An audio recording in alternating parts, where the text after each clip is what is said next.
उसका कहना है कि हमारे घर आते नहीं हैं, खाना नहीं खाते। क्या उसके घर का खाना खाना चाहिए?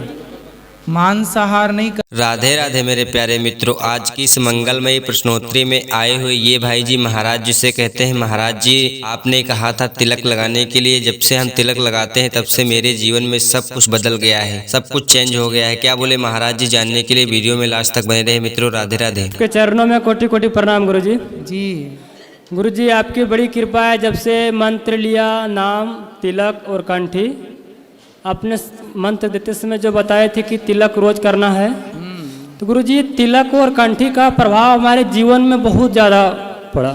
क्या? जैसे तिलक लगाते हैं प्रत्येक दिन, आप बताए थे प्रत्येक दिन लगाने के लिए, और कंठी तो ये गलत लोगों जैसे मांसाहार है, परपंची लोग हैं, इससे बहुत दूर रखता है, ये सटने नहीं देता है। बिल्कुल, मन इसलिए तिलक लगाने से हाँ। व्यक्ति पॉजिटिव रहता है। तो जैसे सामने दिखता है अपना कोई, तो लगता है नहीं हमारे गुरुजी देख रहा है, और सामने खड़ा हो जाएंगे तो कोई देखेगा कि तिलक वाला राधे राधे है, क्योंकि माताएं बहनें राधे राधे कहते हैं उधर बाहर सूरत में। बिल्कुल। तो गुरुजी पहला प्रश्न है, जैसे हमारे रिश्ते वाले सब जो मांसाहारी हैं, उसका कहना है कि हमारे घर आते नहीं हैं, खाना नहीं खाते। क्या उसके घर का खाना खाना चाहिए? मांसाहार नहीं करो, बाकी दाल रोटी खवाएं तो खाओ।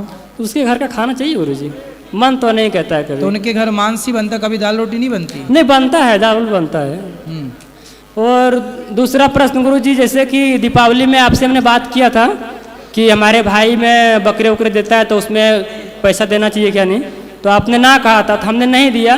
तो भगवान जाने वाले, हमारी पत्नी ने ब्याज से लेके और उसमें दे दिया, और एक ही सप्ताह यानी 6 दिन के बाद तबीयत खराब हुआ, किडनी उसका एक ही थी और वो चली गई, मतलब नहीं रही अब। पत्नी?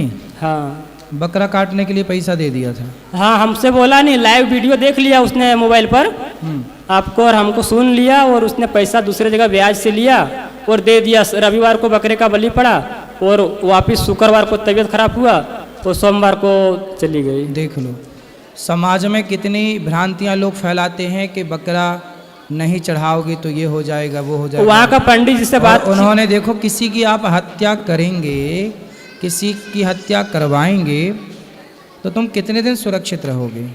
और वहाँ का पंडित जी से बात किए तो वो क्या बोला, और वृंदावन वाला ये सब चीज़ नहीं जानता है, और वो पंडित जी कहते हैं कि हम वृंदावन में भागवत पढ़ के आए हैं, और भागवत करते हैं वो हर जगह पे। ठीक है। तो गुरुजी माता पिता हमारे जो हैं, हमारे बच्चे 2 हैं, एक 13 साल का, एक 11 साल का है, अभी इधर ही बैठे हैं। तो आपकी पत्नी चली गई आपको छोड़ करके, तो ये तो बड़ा दुखद हुआ। तो माता पिता का कहना है कि तो माता पिता का कहना है कि घर गृहस्थी चलाने के लिए तुम दूसरा करो, लेकिन गुरुजी ये कभी मैं नहीं कर सकता हूँ। क्या बोलता है कि दूसरा शादी कर लो, घर तुम्हारा कैसे चलेगा? तो ये हमने सोच ही नहीं सकता हूँ, कभी ऐसा नहीं करेंगे, क्योंकि 2 बच्चे हैं हमारे। ठीक है, बच्चों को पाल पोस के बढ़िया बड़ा करो, उनको पढ़ा लिखा के योग्य बना के पाँव पे खड़ा करो, अपना भजन करो। गुरुजी और एक सिद्ध आसन के बारे में जानना चाहता हूँ। किसी की 1 साल से प्रयास कर रहा हूँ, उसमें आसन पर बैठ रहा हूँ, शरीर का पूरा चर्बी यानी मांस भी खत्म हो गया, वजन 12 किलो कम हो गया, 2.5 से 3 घंटे का नींद रहा, और खाना भी बहुत कम हो गया। नहीं, खाना पीना खाओ, अंकुरित अनाज खाओ, शरीर खराब ना कर लेना। शरीर है तो भजन पूजा जप तप सब कुछ है, सब सही है, लेकिन दिन भी वो कम हो गया, और भजन वजन सब अच्छा से गुरुजी आपकी कृपा से चल रहा है। ठीक करो बस।